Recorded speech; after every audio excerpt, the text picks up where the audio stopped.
Il y avait déjà du monde ce matin, à 10 h, lorsque le 47e Salon régional de l'agriculture a été inauguré au Parc des Expositions de Tarbes par Michel Pellieu, président du département, en présence de Jean Salomon, préfet des Hautes-Pyrénées, Jean-Louis Cazobon, président du Salon, les parlementaires, élus, Pierre Martin, président de la Chambre d'agriculture, et diverses personnalités. Après le discours inaugural de Jean-Louis Cazobon, Pierre Martin, président de la Chambre d'agriculture et Michel Pellieu ont pris la parole.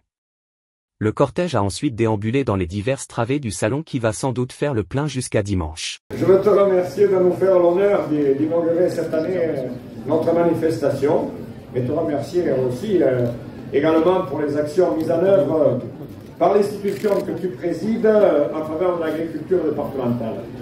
Je rappelle ici que le geste inaugural de ce salon est réalisé à tour de rôle ou alternativement, comme vous voulez, par le maire de Tarbes, par la présidente de région, comme cette année, par le président du conseil départemental. Nous aussi, ici, on privilégie les produits du terroir. On ne fait pas venir des gens du niveau national. Alors l'année dernière, nous avons fait exploser tous les records de fréquentation. 74 000 visiteurs ont franchi les grilles du parc des expositions. C'est un palier supplémentaire qui a été franchi et nous rapproche un peu plus du trio majeur de ce type de manifestation que sont Paris, Rennes, Cournon. Les deux derniers que je viens de citer, c'est ils ont des publics plus ciblés, des publics de professionnels. Mais bon, pour les autres, ici c'est le petit Paris, hein, c'est le salon tout public. Et jusqu'à l'année passée, bon, je ne peux pas dire que ce sera une ligne de flottaison que nous tiendrons dans la durée, mais jusqu'à l'année dernière, on fixait cette ligne à 60 000 visiteurs. Bon, l'année dernière, ce cap considérable, c'est une marche de plus. Cette fréquentation, elle nous oblige d'être à la hauteur. Elle nous oblige et de tenir le niveau qualitatif que nous avons atteint. Elle nous oblige aussi à nous organiser différemment pour accueillir le public dans des délais raisonnables et éviter les files d'attente au guichet. Alors cette année, nous avons mis en place une billetterie en ligne, à garder aussi la billetterie traditionnelle. J'espère que les deux ensemble permettront de fluidifier les entrées. Alors cette manifestation, nous l'avons faite grandir, nous l'avons faite évoluer et adapter aussi aux attentes de la société.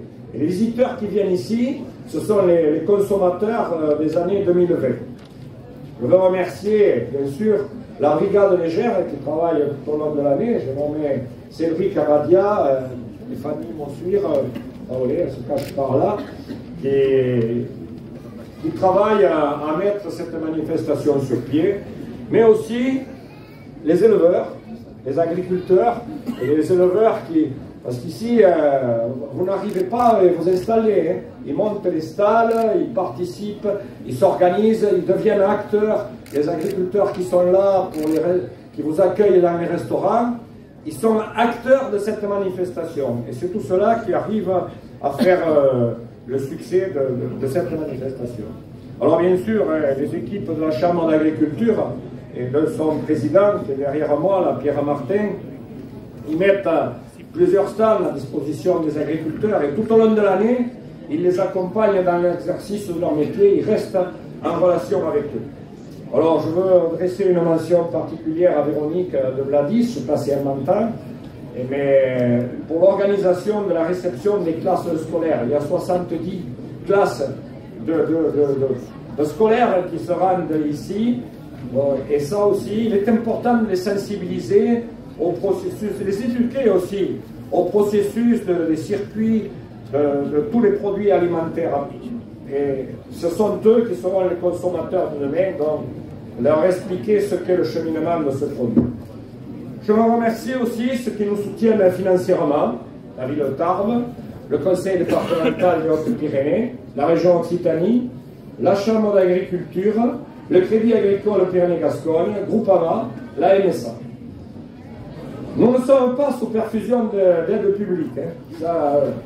J'ai en mémoire quelques manifestations de ce type pour lesquels c'est le cas. Mais pour être tout à fait transparent, je peux vous dire que pour mettre sur pied ce salon, il faut aligner 580 000 euros. Donc, après, il faut les récupérer. Voilà, c'est quand même... et c'est pour ça que ce soutien que vous nous accordez et les entrées des guichets sont les éléments d'équilibre qui permettent de faire perdurer cette manifestation. Alors, s'agissant de l'agriculture, ce salon est pour elle une formidable vitrine. C'est l'occasion de montrer ses savoir-faire et de faire toucher du doigt à l'ensemble de nos concitoyens les réalités du métier, les difficultés auxquelles les agriculteurs sont confrontés, ainsi que la place qu'ils occupent dans l'économie de notre pays. Nourrir nos concitoyens, c'est la mission la plus noble de notre métier. Mais tout ne s'arrête pas là. Et quand même, il faut que je vous dise que nos paysages majestueux que vous voyez dans notre région et dans notre département, ils sont entretenus, valorisés, produits, avec les guillemets, parce que aussi c'est une production par le couple homme-animal. C'est pour cela que quand on dit que les Pyrénées sont un formidable puits de carbone, ça c'est une réalité, oui, à condition que ces espaces soient entretenus, soient fauchés, soient pâturés, et c'est ça, ce piège de carbone, c'est comme ça que ça fonctionne. D'où le rôle de l'élevage. Je veux dire ici que l'élevage, il est d'utilité publique, surtout dans nos régions. Donc, quand on vous explique qu'il ne faut pas manger de viande, ça c'est une connerie monumentale. Il faut l'expliquer. Et je vous dis une chose, que chaque fois que vous consommez un morceau de viande, vous entretenez un espace de X mètres carrés. Ça dépend peut-être du morceau de viande. Mais la réalité, elle est là. Et l'agriculture, c'est un secteur qui émet, comme d'autres secteurs de l'économie, du carbone, comme chacun d'entre nous, mais elle capte. Et j'aimerais bien qu'un jour, on s'arrête et qu'on fasse le bilan de ceci. Ceci, il faut le dire. Même les grandes cultures, quand ces surfaces sont couvertes par des couverts l'hiver, piègent le carbone. Alors, je ne peux pas passer non plus sous silence les événements qui ont secoué le monde agricole ces dernières semaines. Bien sûr, le mouvement a démarré en Occitanie, ici, mais vous avez pu constater que le malaise est général. Et bon, ça dépasse l'Occitanie, ça dépasse les frontières de notre pays. Vous avez vu les Italiens, les Allemands, les Espagnols, les Belges, les Néerlandais, même les Indiens. Et ceci pourquoi? Parce que tout simplement, l'acte de production, il a été dévalorisé au fil des années. Il a été méprisé, il a été pressuré par l'aval, par la distribution, par la transformation. C'est toujours le maillon de la chaîne en bout qui en est retrouvé. À tel point qu'aujourd'hui, on en est arrivé à se demander si la souveraineté alimentaire de notre pays sera assurée. Et ça, je n'en suis pas sûr du tout, mais alors du tout. Pourquoi? Simplement quelques chiffres. Vous avez 50% des agriculteurs qui vont arrêter leur métier dans les 10 ans qui viennent. Donc, ça veut dire qu'il faut, ces nouvelles générations, pour les remplacer, il faut aller les chercher à l'extérieur. Est-ce qu'on peut, déjà, quand ils vont arriver, financer l'outil de production? Oui. Alors après, il y a d'autres choses, c'est le foncier. Et là, on en revient, les deux éléments pour assurer la souveraineté alimentaire, c'est ce foncier-là, qui peut le porter? Bon, moi j'ai un mandat au niveau de la région, on a mis en place une foncière. C'était mon idée. Ça, je vais vous rendre à César, ce n'est pas César. Il y a Cazou, il y a Cazou. Pierre peut en témoigner. C'est pas arrivé, c'est pas avéré, mais bon, le fil il est dans l'aiguille, maintenant il faut coudre. Alors, cette foncière, c'est à l'instar de l'automobile, location avec option d'achat. C'est quand l'opérateur bancaire a un bien qui vaut 400, mettons, l'opérateur bancaire, il vous suit jusqu'à 250. Les 150 suivants, il vous dit, là, on ne te suit plus. C'est là, porter pendant un laps de temps ce foncier, et puis pour passer l'acte définitif au bout de 8-9 ans. Ça, c'est une des solutions qu'on a mis en place. Et puis, il y a la question de l'eau.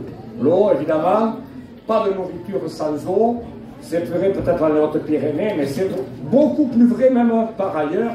Allez du côté des Pyrénées orientales et vous allez voir comment ça se passe. Voilà, cette souveraineté alimentaire, c'est vraiment un enjeu pour notre pays. Juste quelques chiffres de plus. Je lisais un rapport de la Fédération porcine ces jours-ci. En Occitanie, on produit 580 000 cochons. On en a bas 1 million. Les autres, il faut les faire venir vivants, ils viennent d'ailleurs. Peut-être chez toi, heureusement, je m'adresse aux Espagnols. Mais de Bretagne, d'un peu partout. Ce qui veut dire, ça c'est un chiffre. Les poulets, je ne parle pas du poulet de dimanche, je parle les nuggets, les pièces détachées de poulet, 50% viennent de l'extérieur. Donc tout ceci, c'est pas garanti. Alors attention, là aussi, les choses doivent changer. Il y avait un grand homme politique qui disait, c'était De Gaulle. Je ne me prends pas pour De Gaulle. Après César, on peut. Ouais. Allez-y. Il disait, un pays qui n'est pas capable de se nourrir n'est pas un grand pays. Et ça, c'est une réalité. Alors bon, je n'aborderai pas les problèmes départementaux, parce que je pense que Pierre Martin, qui va s'exprimer après moi, le fera sûrement. Mais je veux quand même souligner que la collaboration avec les agriculteurs doit être étudiée par les collectivités, monsieur le maire, notamment pour l'élimination des déchets. Toutes les collectivités aujourd'hui ont l'obligation de collecter les biodéchets. Ces biodéchets, ça peut être valorisé notamment par la méthanisation, et avec l'agriculture, je pense qu'il y a des collaborations à monter, et même pour l'agrivoltaïsme. Attention, pas photovoltaïque au sol pour stériliser le sol, mais produire dessous. Là, l'agriculture, elle peut être au rendez-vous dans la production d'énergie renouvelable et décarbonée. Alors, bon, voilà ce que je voulais vous dire, je crois que j'ai terminé, hein, je vais laisser mes papiers tranquilles. En conclusion, je vous invite tous à venir au cours de ces 4 jours ici. Il y a de la place pour les gourmets, les gourmands. Venez en pèlerinage au salon de Tarbes et vous serez toujours bien accueillis. Et je vous souhaite un bon salon à toutes et à tous. Merci, Monsieur le Préfet, Mesdames, Messieurs les parlementaires, Monsieur le Président du Conseil départemental, Monsieur le Président de l'agglomération maire de Tarbes, Mesdames, Messieurs les élus, chers collègues et chers amis. Avoir la chance d'inaugurer le Salon de l'agriculture de Tarbes qui voit défiler plusieurs dizaines de milliers de visiteurs, élus, professionnels, enfants, citadins comme ruraux, nous paraît chaque année une évidence, mais demeure édition après édition une gageure permise par la bonne volonté de tous, partenaires, exposants, visiteurs, agriculteurs. C'est là une aubaine, une chance, que de venir partager les préoccupations du monde rural, d'informer, d'échanger sur nos métiers, de confronter nos idées, d'imaginer des solutions aux préoccupations agricoles, sans oublier de déguster et de passer quelques moments de convivialité, de retrouvailles méritées. Pour autant, la période, et vous le savez, paiement tendu.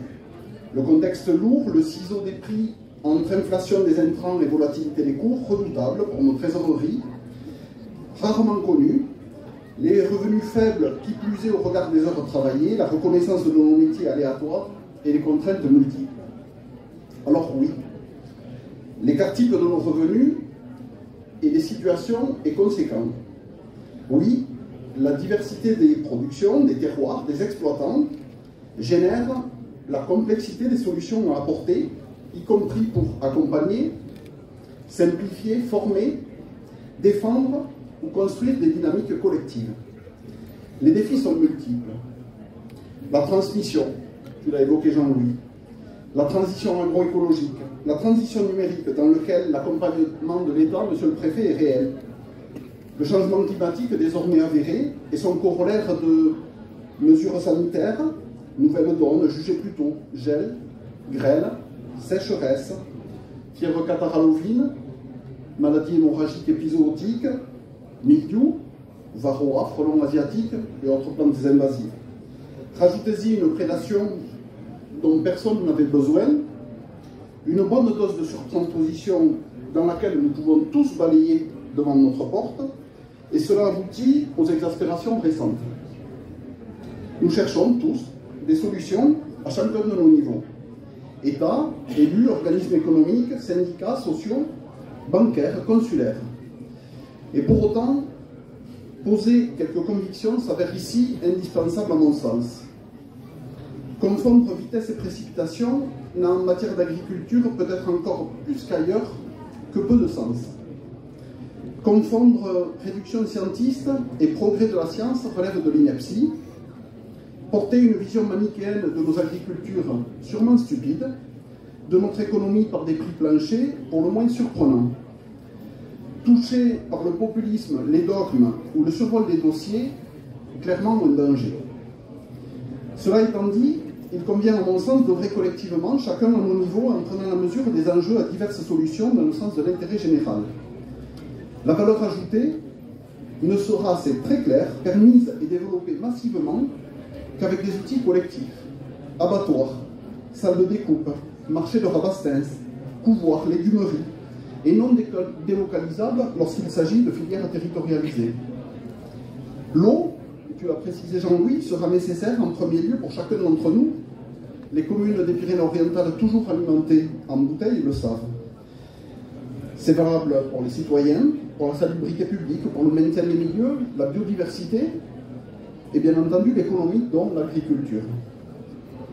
Merci, Monsieur le Président du Conseil départemental, d'avoir engagé sérieusement la création de nouvelles retenues, de rehausse d'ouvrage au travers de l'institution Adour avec vos collègues des autres départements, des gravières, des solutions de transfert, de travailler, Monsieur le Président de la Compagnie d'aménagement des coteaux de Gascogne, à l'optimisation du système NEST ou aux solutions sur la Rosse.